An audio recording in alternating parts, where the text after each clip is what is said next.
పాకిస్తాన్ వాళ్ళు ఒకసారి త్వరలో జరగబోతున్నటువంటి భారతదేశం సంబంధించిన త్రివిధ సంబంధించినటువంటి విన్యాసాలు పంజాబ్ సరిహద్దులో చేయబోతున్నారు. అక్కడికి వెళ్తే పాకిస్తాన్లోకి అసలు లెక్కలు తెలుస్తాయి. ఏదైతే BS-21, BS-22, BS-27 ఇట్లాంటివన్నీ కూడా ఎయిర్ ఫోర్స్కి సంబంధించిన రఫేల్ జెట్స్ అన్నీ కూడా అక్కడ ప్రదర్శనలో పాల్గొనబోతుంది. మొన్న ఏదైతే పాకిస్తాన్ మేము కూల్ చేసాం, మేము పేల్చేసాం, మేము లేపేసాం అని చెప్పుకొచ్చినటువంటి అబద్ధాలకి ఇప్పుడు చెప్పేట వాస్తవంగా ఈ విన్యాసాల వెనకాల ఉన్న ఉద్దేశం కూడా అదే అనమాట. రఫేల్ కూల్ చేసామంటూ China media, America media projection Pakistan వాడు చెప్పడం, వీళ్ళు రాయటం, వాస్తవంగా F-16 కూలిపోయినాయి అన్నట్టు మన సైన్యం చెప్పినటువంటి.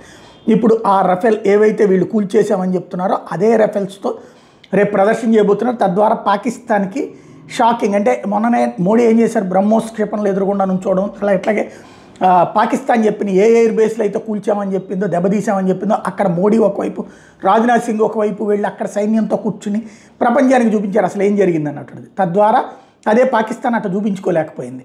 అది ఇప్పుడు స్పష్టమవుతోంది.